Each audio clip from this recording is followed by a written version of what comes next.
اس نے بنگال کی راجدھانی لکھنوتی کی جگہ دوسرا شہر آباد کر کے اس کا نام غور رکھا اور اسے بنگال کی راجدھانی بنایا۔ اس طرح غزنی کی نئی حکومت بنگال اور آسام تک پہنچ گئی اور شمالی ہندوستان میں کوئی ایسی طاقت باقی نہ رہی جو مسلمانوں کا مقابلہ کرنے کی دعوے دار ہوتی۔ اب یہاں نئے مسلم ترک، افغان، ایرانی، عرب، تاتاری اور منگول سب مل کر دہلی کی مسلم حکومت کے دستے بازو بن گئے۔ یہاں اب عالموں، درویشوں، بزرگوں اور دانشوروں کا آنا بھی شروع ہو گیا۔ اب ایک نئی مسلم ہندوستانی تہذیب کی ابتدا ہوئی اور اسلام پھیلنے لگا۔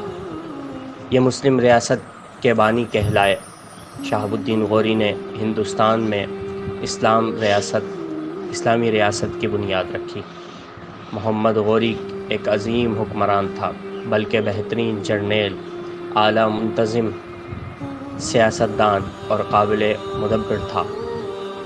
اس مرد مجاہد پر بہت ہی کم لکھا گیا ہے۔ مدت سے میرے ذہن میں یہ خیال تھا کہ محمد غوری کے متعلق ایک کتاب لکھوں۔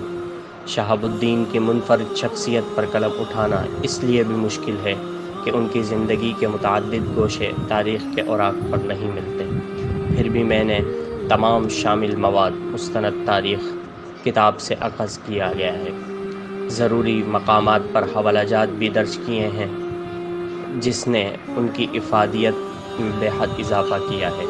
یہ کتاب ہرگز بائے تکمیل تک پہنچتی اگر بک کارنر جہلم کے مالک امر شاہد اس میں بڑھ کر دلچسپی نہ لیتے اور مجھے یہ نایاب کتب اور دیگر مواد میسر نہ کرتے۔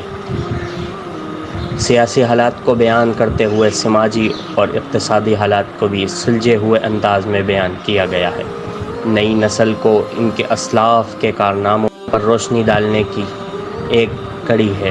بک کارنر جہلم کی شائع کردہ تاریخی کتب میں یہ وصف نمایاں ہے کہ ان میں جامعیت اور اختصار دونوں یکجا ہوتے ہیں اور واقعات کے بیان کرنے میں پوری غیر جانبداری سے کام لیا جاتا ہے۔ بک کارنر جہلم اس سلسلے میں مبارکباد کا مستحق ہے۔ اللہ تعالیٰ سے دعا ہے کہ ان اداروں کو دن دگنی رات چوگنی ترقی عطا فرمائے۔ مزید اس کتاب کی معلومات کے لیے آپ ہمارے چینل کو سبسکرائب کریں اور ہمارے واٹس ایپ نمبر پر بھی رابطہ کر سکتے ہیں۔